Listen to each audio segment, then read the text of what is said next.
그 아주 오래된 일인데요. 제 생각에는 30년도 더 된 일인 것 같아요. 그 이제 밤에 학교에서 끝나고 이제 버스를 타고 집으로 돌아가는데 라디오가 이제 나오고 있었거든요. 근데 그 짤막한 내용인데 30년이 지나도 아직도 기억나는 일이 있습니다. 어떤 내용이었냐면 이제 사연을 읽어주시는데 이렇게 누나와 남동생의 이야기였어요. 누나가 남동생에게 정말 궁금해서 물어보는 거예요. 남동생에게, 야, 남자는 예쁜 여자를 좋아해, 착한 여자를 좋아해? 여러분, 어느 게 맞을까요? 뭐라? 저도 실은 속으로 여러 가지 생각을 했어요. 뭐라고 대답을 할까? 근데 그 남동생이 이렇게 이야기를 하는 거죠. 누나, 질문이 틀렸어. 아니, 이게 왜 이 질문이 무슨 문제가 있냐? 예쁜 여자가 좋은지 착한 여자가 좋은지 물어보는 건데 너는 뭐가 더 좋냐고. 남동생이 이렇게 얘기해. 아니, 누나, 질문이 틀렸다고. 예쁜 게 착한 거라고. 같은 거니까 대답할 수가 없는 거죠. 근데 짧은 이야기인데 제가 아직도 기억이 나요. 속으로 이런 생각을 했어요. 진짜 세상이 망하겠구나. 어떻게 이런 얘기를. 근데 지나고 나서 지금 시대를 보면 그렇죠.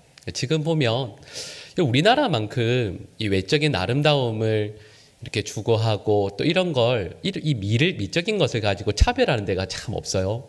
그래서 참 많은 분들이 성형수술도 해요.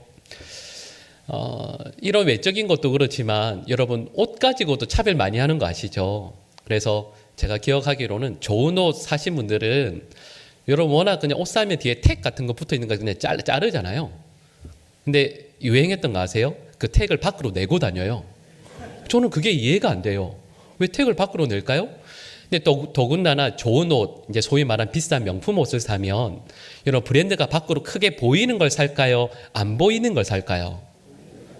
그죠? 안 보이는 걸 사야 될 것 같은데 밖에 이렇게 크게 있는 게 더 좋대요. 그걸 많이 산다고 그러시더라고요. 왜냐하면 이 시대가 그래요. 시대가 사람이 예쁜 것, 또 그리고 좋은 옷 입은 것 가지고 차별하거든요. 근데 여러분 이게 지금 저희가 살아가는 2023년 이때만 그런 게 아니에요. 2000년 전에도 그랬고 실은 인류 역사를 보면 다 그랬었죠. 그래서 사람들은 더 아름다워지려고 하고 또 더 많은 것을 가지려고 해요. 그 실은 오늘 본문 말씀의 내용도 이런 내용을 전제로 하고 있습니다.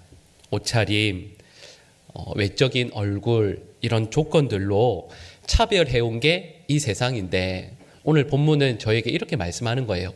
온 세상이 옷차림, 외적인 아름다움으로 사람을 차별한다 할지라도 그게 모두가 인정하는 보편적인 것이라 할지라도 단 한 군데에서만큼은 사람을 이런 것으로 차별하면 안 된다라고 이야기하는데 여러분 바로 그 한 곳이 어디냐면 교회라고 말씀하고 있는 거죠. 오늘 본문 1절에서 4절 말씀을 보시면 교회 안에서 야고보 사도가 야고보서 말씀을 써서 전하고 또 받아들고 있는 그 초대교회 성도들 사이에서 이루어진 차별에 대해서 말씀하고 있어요. 간단히 말씀드리면 이런 거죠. 교회 안에 그 한 부자와 가난한 분이 교회를 찾게 되었습니다. 근데 부자가 들어왔을 때 어떻게 하냐면 여기 좋은 데 앉으시라고 좋은 자리를 마련해 주고 환영해 주는데 어렵고 힘든 분이 오게 되니까 그분은 신경도 안 써요. 거들떠도 안 보았다. 이런 차별에 대해서 말씀하고 있습니다. 근데 오늘 본문은 교회에서는 이런 일이 있으면 절대 안 된다라고 말씀하는 거죠. 근데 여러분 이 말씀을 곰곰이 생각하고 묵상해 보면 참 속상해요. 우리 주님께서도 참 마음이 속상하셨겠다 생각이 들어요. 왜냐하면 여러분 그러지 않으세요? 가정도 어렵고 힘든 일이 있으면 어떻게 되죠? 더 하나로 똘똘 뭉치게 되잖아요. 부부 사이도 그렇고 자녀들이 있는 가족들도 어렵고 힘든 일이 있으면 오히려 더 서로 격려하고 힘을 모아서 어려움을 통과해 나가려고 하죠. 이겨내려고 하죠. 근데 말씀드렸던 것처럼 지금 초대교회가 환난, 핍박, 어려움 이것 때문에 교회가 다 뿔뿔이 흩어졌어요. 하루하루 지내기 너무 힘들죠. 근데 그 흩어진 성도들이 그래도 모여서 함께 예배하고 또 믿음 생활 끝까지 지켜내려고 늘 애를 썼거든요. 근데 그 가운데에서 오늘 본문 말씀에 나오는 것처럼 차별이 이루어지게 된 것이죠. 이렇게 차별이 이루어지는 모습을 보면서 우리 주님의 마음이 또 듣는 야고보 사도의 마음이 얼마나 아팠을까 생각을 해보게 돼요. 여러분, 이 당시의 초대교회가 사람들을 이렇게 차별한 이유가 있어요. 왜냐하면 여러분, 흩어진 성도들 또 그들의 삶을, 교회의 상황을 생각을 해보면 우리가 짐작할 수 있는 게 있어요. 교회가 참 힘들었겠다. 왜냐하면 성도들이 흩어져서 핍박 가운데 살고 있으니까 하루하루 지내는 게 얼마나 힘들겠어요. 경제적으로 참 어렵고 힘들었죠. 이런 성도들이 어렵다라는 말은 또 어디도 힘들다라는 뜻일까요? 교회도 어렵다라는 뜻이에요. 교회도 참 힘들었겠죠. 그러니까 교회도 성도도 가난하고 어려우니까 혹시 더 어려운 일이 닥치지 않을까 모두가 두려움 가운데 떨고 있어요. 여러분, 이렇게 한번 생각해 볼까요? 그런데 그 작은 교회에 갑자기 어느 주일에 문이 삐그덕 열려요. 새 가족이 오랜만에 왔나 보다 해서 온 성도들이 또 목사님도 고개를 돌려서 그쪽을 보는데 누가 봐도요, 삐까번쩍한 옷을 입고 온 거예요.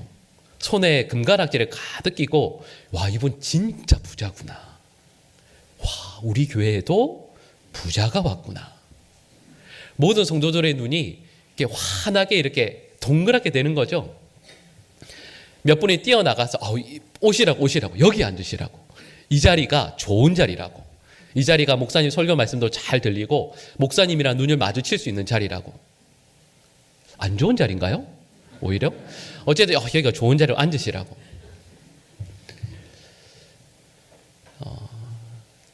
성도들도 목사님도 교회에 이렇게 부자 성도가 새신자가 온 것 때문에 다 너무 좋아해요. 이렇게 하는 이유가 있죠. 이 부자 통해서 우리가 다 어려운데 이분 통해서 우리 일자리도 하나 얻을 수 있을 것 같고, 목사님은 우리 교회 재정이 늘 어려운데 이분 통해서 도움을 받을 수 있을 것 같고, 그래서 모두가 다 너무 좋아해요. 여러분, 그런데 모두가 이렇게 좋아하고 있을 때 갑자기 저 뒤에서 문이 또 삐그덕 열려요. 성도들이 다 쳐다보죠. 오늘 무슨 날인가 보다. 오늘 새신자가 왜 이렇게 많이 오나. 근데 그 어려우신 성도들이 보기에도 우리들보다 더 어려운 분이 문을 열고 들어오는 거예요. 마음의 부담이 확 돼요. 저분 우리 교회 정착하면 어떡하지? 그래서 그분이 문 열고 들어와서 어디 앉아야 되나 두리번 하고 있는데 아무도 안내를 안 해요. 근데 그 중에 한 분이 가서 그냥 여기 앉든가 말든가 마음대로 하시라고 이렇게 이야기하는 거죠. 근데 여러분, 제가 방금 말씀드린 이 내용에서요, 알 수 있는 게 있어요. 이 어려운 교회의 성도들이 무엇을 의지하고 있죠? 사람을 의지하고 있어요. 하나님을 의지하지 않아요. 하나님보다 부자로 보이는 그 사람을 더 의지하고 있는 거죠. 왜냐하면 말씀드렸던 것처럼 그 부자 한 명을 통해서 교회 전체가 또 성도들도 많은 유익을 얻을 수 있을 것 같거든요. 하나님은 멀리 계신 것 같지만 이 부자는 바로 옆에 있거든요. 그러니까 하나님보다 사람을 더 의지하는 거죠. 그런데 여러분, 성경 전체에서 우리에게 끊임없이 말씀하는 게 있어요. 여러분, 예배당 문을 열고 들어온 모든 성도들은 하나님 앞에서 부자나 가난한 자가 없어요. 모두가 하나님의 은혜로만 살 수 있는 하나님의 어린 양들이죠. 은혜 없이는 살 수 없는 죄인들이에요. 실은 그런 존재들이 여기 예배당에 있는 우리 모두라 할 수 있습니다. 예수님 없이는 살 수 없는, 그리고 우리 곁에 있는 성도들의 격려, 위로, 아름다운 성도의 교제가 있어야 하루하루의 삶을 살아갈 수 있는 그런 존재들이죠. 여러분, 실은 그 부자도 예배당 문을 열고 들어왔지만 그분도 하나님의 은혜가 꼭 필요한 사람이고, 비록 외적으로는 많은 것을 가지고 있는 것 같지만 그의 심령은 가난해져서 하나님께서 내 삶에 꼭 계시면 좋겠다, 그걸 바라고 소망하며 나온 사람들이죠. 주님이 너무 필요해서 정말 고민하다가 겨우 교회에 나왔는데, 오히려 성도들이, 기존 교인들이 그런 부자를 오히려 하나님 대접하면 얼마나 부담이 되겠어요.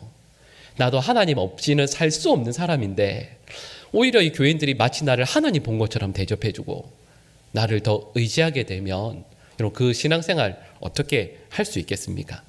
그러니까 오늘 본문 말씀이 저에게 이렇게 말씀하는 거예요. 교회는 어떤 영혼이 이 앞으로 나아온다 할지라도 그가 외적으로 가졌든 가지지 못했든 하나님의 사랑, 하나님의 은혜 없이는 살 수 없는 그 심령이 마치 목마른 사슴처럼 되어서 하나님 앞에 나온 하나님의 사람들이라는 걸 우리는 꼭 기억해야 하는 거죠. 여러분, 그래서 오늘 본 말씀은 저에게 이렇게 말씀해요. 여러분, 교회는 그리고 우리 성도들은 사람을 의지하면 안 돼요. 우리는 오직 하나님만 의지해야 돼요. 우리 곁에 혹시 대단한 분 누가 계시다 할지라도 그 어느 분이라 할지라도 교회 안에 있는 모든 성도들은 하나님의 사랑, 예수 그리스도의 보혈이 필요한 하나님의 백성이라는 걸 우리는 꼭 기억하고요. 사람을 의지할 것이 아니라 오직 우리 주 하나님만 의지하는 우리 교회 되길 간절히 소망합니다. 여러분, 그런데요, 오늘 본문에서 이렇게 하나님이 아니라 이 초대교회 성도들이 사람을 의지한 이유가 있다라고 말씀해요. 여러분, 제가 처음에 그분들의 삶이 너무 어렵고 힘들어서라고 말씀을 드렸지만 보다 궁극적인 이유는 바로 자기에게 있는 게 무엇인지를 몰랐기 때문입니다. 여러분, 제가 지금까지 만나본 분들을 이렇게 크게 이렇게 두 부류로 나누면 이렇게 말씀드릴 수 있을 것 같아요. 부자긴 부자인데 한 부류는 겉은 부자예요. 근데 마음은 고달프고 빈궁한 분들이 있습니다. 이분들이 한쪽에 있고요. 또 다른 한쪽에는 겉은 남루해도 마음은 누구보다 여유롭고 부자인 분들이 있어요. 쉽게 말씀드리면 이렇게 말할 수 있지 않을까요? 겉의 부자와 속의 부자, 이렇게 말할 수 있을 것 같아요. 여러분, 그런데 여러분, 이 속의 부자, 겉은 초라하게 입었지만 당당하고요. 그 누구 앞에서도 주눅들지 않고 세상의 모든 것을 다 가진 사람보다 오히려 더 훨씬 더 여유 있게 확신과 믿음 가운데 담대하게 서 있는 사람을 우리가 뭐라고 하는지 아세요? 그리스도인이라고 이야기하는 거예요. 그리스도인은 겉에 아무리 아무것도 가지지 못한 것 같이 보여도 오히려 그 속에 하나님께서 주시는 위로와 은혜로 가득해서 어떤 어려움, 어떤 상황에서도 넉넉하게 이겨낼 수 있는 사람이라 말씀하는 거죠. 여러분, 그래서 속이 부자여서 마음의 풍요, 넉넉함 가지고 우리 곁에 있는 그 어떤 사람이라도 품을 수 있는 사람을 그리스도인이라 말씀하는 거죠. 오늘 본문 우리 5절 말씀을 같이 한번 읽어볼까요? 내 사랑하는 형제들아 들을지어다. 하나님이 세상에서 가난한 자를 택하사 믿음에 부요하게 하시고 또 자기를 사랑하는 자들에게 약속하신 나라를 상속으로 받게 하지 아니하셨느냐? 아멘. 야고보 사도가 오늘 본문 5절에서 이렇게 말씀하는 거예요. 우리 성도들이 가진 게 있대요. 세상 사람들은 가지지 못했지만 우리 그리스도인들만 가진 게 있다라고 말씀해요. 그게 뭐냐 하면 온 세상을 다 주고도 살 수 없는 믿음이 우리에게 있고 이 세상에 있는 모든 땅을 다 팔아도 단 한 평도 살 수 없는 하나님 나라를 우리는 상속받게 될 하나님의 자녀라고 말씀하는 거죠. 여러분, 그러니까 초대교회 성도들이 부유한 사람은 환영하고 가난한 자는 차별했던 이유가 있어요. 말씀드린 것처럼 당장의 유익을 얻을 수 있을 것 같기 때문이죠. 그러니까 하나님이 아니라 사람을 의지하는 거죠. 근데 그 이유가 뭔가 이 초대교회 성도들이 진정 우리가 가진 것이 무엇인지를 몰랐다는 거예요. 세상 그 무엇으로도 살 수 없는 그 귀한 믿음을 그리고 하나님의 나라를 하나님께 받았음에도 불구하고 이 귀한 것을 미처 알지 못했다라고 말씀하는 거죠. 여러분, 믿음이 없는 사람들은 세상에서 가지지 못한 것 때문에 늘 서운해해요. 아유, 나는 이것도 없고 저것도 없고 그래서 그것 때문에 속상해해요. 여러분, 그런데 믿음이 있는 분들은 그렇지 않습니다. 하나님께서 나에게 주신 것으로 감사하는 사람들이죠. 여러분, 추수감사절이 되면 특별히 많이 하는 찬송이 있어요. 아마 아실 텐데 날 구원하신 주 감사, 이런 아마 찬양하시죠? 제가 목소리가 좋으면 한번 해드릴 텐데 은혜가 너무 안 돼서 여러분, 근데 그 찬양에 보면 감사하는 내용들이 있어요. 그걸 제가 정리해서 읽어드리면 이렇습니다. 날 구원하신 것, 향기로운 봄철, 외로운 가을, 사라진 눈물, 응답하신 기도, 거절하신 것, 겨우 헤쳐나온 풍랑, 아픔과 기쁨, 장미꽃, 장미가시 다 감사해요. 여러분, 제가 길게 쭉 읽어드렸는데 이 내용을 한마디로 이야기하면 이거죠. 하나님께서 주신 모든 것 감사란 뜻이에요. 하나님께서 우리의 삶에 주신 것들 중에 마음에 드는 것도 있고 안 드는 것도 있어요. 그런데 마음에 드는 것은 물론이고 마음에 안 드는 것도 하나님께서 우리에게 주신 것이니 그것으로 인해서 감사하노라 고백하는 것이고, 이런 실은 우리 그리스도인이 바로 이런 존재라 말씀하시는 거죠. 여러분, 그리고 이 내용을 우리가 읽은 5절 말씀처럼 야고보 사도는 바로 여기에 해당되는 모든 것을요, 믿음과 하나님의 나라로 표현하는 것이죠. 하나님께서 나에게 주신 모든 것들 감사하고, 또 그래서 우리의 심령에 찬송이 가득 흘러 넘치는 것, 이런 그렇게 삶을 살게 되면, 그 삶이 하루하루 이어지게 되면 사람을 의지하지 않고 하나님을 의지하는 삶을 살아갈 수 있게 된다라고 우리에게 말씀하시는 거죠. 여러분, 우리에게 하나님께서 주신 모든 것들에 감사하고 사람이 아니라 하나님만 의지할 수 있는 우리 주의 백성들 될 수 있기를 간절히 축복합니다. 여러분, 그런데 오늘 본문에서 그 이유를, 두 번째 이유를 이렇게 말씀해요. 9절 이하에, 오늘 본문 9절 이하에서 계속 말씀하고 있는데 오늘 우리 본문 9절 말씀을 같이 한번 읽어볼까요? 만일 너희가 사람을 차별하여 대하면 죄를 짓는 것이니 율법이 너희를 범법자로 정죄하리라. 아멘. 자, 이 말씀을 이렇게 한번 생각해 볼까요? 자, 우리가 생각하는 죄라는 게 있어요. 예를 들면 살인, 강도, 사기, 죄예요, 아니에요? 대답 안 하신 분들은 괜찮으신 건가요? 뭐 이 정도는 뭐 큰 죄죠. 맞아요. 여러분, 다시 생각해 볼까요? 예를 들면 염려하는 것은 죄일까요, 아닐까요? 죄예요. 성경에서 뭐라고 말씀하시냐면 이렇게 말씀하잖아요. 염려하지 말라. 근데 실은 그 앞에 또 붙이는 말도 있어요. 아무것도 염려하지 말라. 하나님의 말씀이에요. 이 말씀은 염려하면 죄라는 뜻이죠. 근데 여러분, 생각해 보시면 저희가 성경 말씀에서 실은 성경은 죄라고 하지만 우리는 죄가 아니라고 여기는 게 너무 많아요. 한번 예를 들어볼까요? 마태복음 5장 말씀이 산상수훈의 내용이에요. 근데 5장 21절에서 22절 말씀을 보면 예수님께서 이렇게 말씀하세요. 살인하는 것 죄요, 아니에요? 죄요. 그래서 하나님 앞에서 반드시 심판받는다. 지옥불에 떨어진다 말씀하세요. 근데 이어지는 말씀에서 뭐라고 말씀하시냐면, 그래, 사람 죽이는 것도 당연히 심판받고 지옥까지. 그런데 형제를 향해서 미련한 놈이라고 욕하는 것, 형제 미워하는 것, 형제를 정죄하는 것, 그것도 죄예요. 그래서 형제를 죽인 것과 똑같이 지옥불에 떨어진다라고 말씀해요. 너무도 많은 사람들이 죄가 아니라고 생각하는 걸 우리 주님께서는 죄라고 말씀하세요. 그런데요, 오늘 본문은 뭐라고 말씀하고 있냐면 남을 차별하는 게 죄라고 말씀하시는 거죠. 말씀드렸던 것처럼 살인, 강도, 사기, 그 모든 것들이 하나님 옆에서 죄인 것처럼 누군가를 차별하는 것 또한 죄라고 말씀해요. 제가 목회를 하면서 지금까지 만났던 그 참된 그리스도인들의 공통점이 있어요. 대부분의 분들이 그러세요. 뭐냐 하면, 여러분들도 아마 머릿속에 어떤 분들 떠올려 보세요.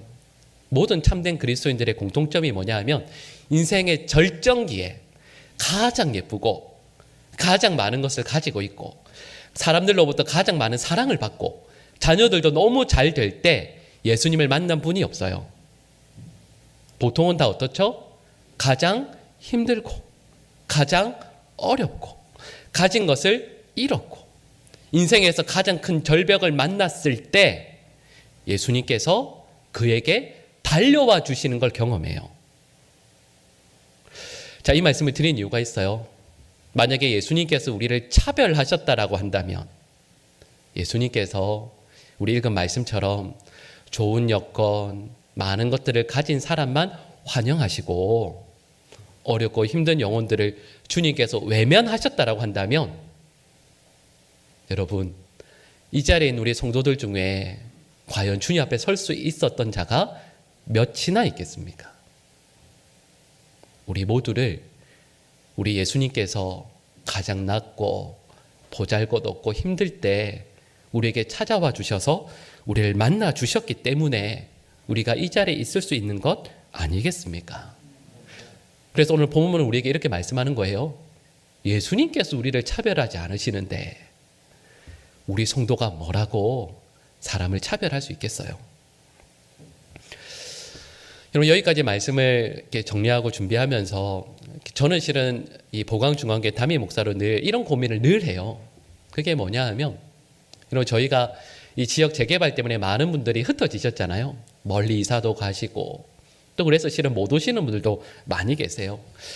근데 또 한편으로는 이런 분들도 이렇게 말씀하시는 분도 있죠. 그래도 교회 건물 예쁘게 잘 예배당도 잘 짓고 또 사람들도 오면 교회가 분명히 성장할 거다 말씀하시는 분도 있어요. 여러분, 한번 생각해 볼까요? 이게 저의 고민인데 여러분, 우리 교회는 얼마나 성장할 수 있을까요? 다른 말로 하면 하나님께서 얼마나 많은 영혼들을 우리 교회로 보내주실까요? 이 질문에 대한 대답을 고민하면서 제가 내린 답은 이거예요. 담임 목사인 제가 그리고 우리 보광중앙교회 성도들이 품을 수 있는 만큼 보내주실 거예요. 우리가 예배당을 예쁘게 지으면 많은 사역을 감당하면 그래서 지역에서 칭찬받으면 많은 영혼들이 오는 게 아니에요. 하나님께서는 저희가 품을 수 있을 만큼 보내주실 거예요. 이 말씀을 다르게 이야기하면 우리 교회는 어떤 영혼이라도 품을 수 있는 그런 교회가 되어야 한다라는 뜻인 거죠. 여러분, 이스라엘 역사 가운데 하나님께서 가장 사랑하셨던 왕이 누구일까요? 다윗이죠. 근데 여러분, 다윗이 이스라엘의 두 번째 왕이 될 때 하나님께서 다윗에게 점검하신 게 있어요. 확인하신 게 있습니다. 그게 뭐냐 하면 사무엘상 22장에 나오는 내용이에요. 다윗이 사울 왕의 추격을 피해서 어디로 도망가냐면 아둘람 굴로 도망갑니다. 자기 한 몸 건사하기 너무 힘들었죠. 근데 참 이상하죠. 하나님께서 갑자기 다윗에게 사람들을 보내세요. 몇 명을 보내시죠? 400명요. 근데 그 400명들이 다 어떤 사람들이었어요? 그 성경 말씀에 보면 이렇게 나와요. 그들은 가난한 자, 원통한 자, 빚진 자, 아픈 자, 삶이 답답하고 괴로운 자들이었습니다. 도움이 될 만한 사람이 하나도 없어요. 그런 사람들만 보내셨어요. 근데 왜 보내셨을까요? 다윗이 이스라엘의 왕이 되기 위해서 꼭 필요한 게 있어요. 그게 뭐냐 하면 앞서 말씀드린 그 사람들을 품을 수 있어야 돼요. 그 사람들을 품어야 이스라엘의 왕이 될 수 있는 거죠. 자, 여러분, 이 내용을 우리에게 적용해 볼까요? 여러분, 우리 교회가 어떤 교회가 되면 좋으시겠어요? 건물도 예쁘고 많은 사람들도 있고 누구라도 알아주는 그런 교회가 되면 좋겠다라는 것도 좋은 생각일 수 있을 것 같아요. 그러나 여러분, 우리 교회가 모든 영혼들을 다 품을 수 있는 교회 될 수 있기를 간절히 소망합니다. 제가 그 신학 공부하고 뭐 전도사 되고 부목사 되고 이렇게 쭉 올 때 어렸을 때도 그랬어요. 가끔 이제 교회 담임 목사님들이 인상을 이렇게 푹 쓰고 그런 얘기 하시거든요. 여러분, 목회의 길은 십자가의 길이고 너무 힘들고 어려운 길입니다. 여러분, 저는 솔직히 이야기하면 그게 이해가 안 됐어요. 왜냐하면 그 목사님 어릴 때부터 교회 다니까 너무 좋아하셨던 분이거든요. 성경 보고 기도하고 말씀 준비해서 설교하는 거 다 좋아하신 분들이거든요. 근데 왜 저렇게 말씀하시나? 어린 마음에는 목사 세계가 또 경쟁이 치열해지니까 못 오게 하려고 그러시나? 이렇게 생각했어요. 전도사 때도 그랬고 부목사 때도 그렇고 진짜 그 말씀이 잘 이해가 안 됐어요. 권사님들이 가끔 오셔서 목사님 십자가 여기를 가시는데 얼마나 힘드시겠냐고 기도하겠다고. 좀 힘들지 않은데 왜 자꾸 그런 얘기를 하시나. 근데 담임 목사가 되니까 의미를 알겠어요. 그 말씀이 맞았어요. 담임 목사가 돼서 뭐가 제일 힘든가 생각을 해보니까 실은 이 내용이에요. 저희 교회도 성도들이 많이 계신데 한 분 한 분을 품고 사랑하고 하는 게 참 힘들어요. 그리고 이게 나쁜 의미가 아니라 왜냐하면 다 다르시잖아요. 그죠? 여러분 다 저랑 너무 저 같은 분이 또 있으면 큰일 나죠. 다 다르죠. 그러니까 그게 참 힘든 것 같아요. 누군가를 그냥 편으로 나누어서 차별하지 않고 하나님의 양으로 저에게 맡겨주신 영혼들로 받아들이고 섬기는 게 여러분 결코 쉽지 않습니다. 그런데 제가 저희 교회 담임 목사를 부임하고 나서 늘 기도했던 내용 중에 하나예요. 방금 말씀드린 이 내용이요. 근데 그러다가 이런 깨달음을 얻게 됐어요. 그게 뭐냐 하면 여러분 저랑 가장 다른 분이 누굴까 생각해 봤더니 예수님이더라고요. 예수님이 저랑 너무 달라요. 저랑 닮은 게 정말 별로 없어요. 너무 다르세요. 근데 참 감사한 건 그 예수님께서 너무 다른 저를 품어주셨거든요. 그렇게 다른 예수님께서 그렇게 다른 저를 품어주셨는데 아까 제가 이런 말씀 드렸잖아요. 제가 뭐라고 다른 사람들을 차별하고 품지 못하겠습니까? 여러분, 저는 우리 보강조원계 모든 성도들이 오늘 본문에서 예로 든 가난한 사람이든 부한 사람이든 혹은 나와 생각이 같은 사람이든 다른 사람이든 내 편에 있는 사람처럼 보이거나 아니면 다른 편에 서 있는 사람처럼 보이는 사람이든 여러분 누구라도 품을 수 있는 주의 백성들 될 수 있기를 간절히 축복합니다. 나의 모습 이대로 아무것도 묻지도 따지지도 않으시고요. 그냥 이 모습 이대로 죄인인 저의 모습을 그대로 예수님께서 품어주셨는데 여러분들도 예수님께서 품어주셨는데 우리 교회 온 성도들이 함께 모였을 때 너는 저쪽 편, 나는 이쪽 편 아니면 너는 저기 사는 사람, 나는 여기 사는 사람 나는 이거 가진 사람, 너는 없는 사람 차별하고 나누는 것이 아니고 우리 모든 성도들이 서로서로를 품을 수 있고 용납할 수 있고 사랑하는 믿음의 공동체 될 수 있기를 간절히 원합니다. 여러분 그래서 우리 주님께서 어떤 영혼이라도 기쁨으로 맡기실 수 있고 또 그래서 우리는 누구라도 품을 수 있는 우리 주님께서 기뻐하시는 아름다운 우리 신앙의 공동체 보강중앙교회 될 수 있기를 우리 모든 성도들 될 수 있기를 간절히 축복합니다. 기도하겠습니다. 사랑의 하나님, 저희 보강중앙교회가 생각이 다르고 신앙의 결도 다르고 혹은 그 무엇이 다르다 할지라도 같은 주님을 사랑하며 하나님의 나라에서 영원히 함께 살아갈 성도들이니 품는 교회 되게 하여 주시옵소서. 어떤 조건에 있는 새신자들, 새가족분들 오신다 할지라도 기꺼이 품을 수 있고 사랑할 수 있는 교회 되게 하여 주시고 하나님 이 과정이 결코 쉽지 않지만 저에게 믿음을 하나님 나라를 상속한 하나님의 자녀로 자부심을 갖고 넉넉함을 갖고 품고 용납하고 사랑할 수 있는 믿음도 저희 모두에게 허락하여 주시옵소서. 예수님의 이름으로 기도드립니다. 아멘.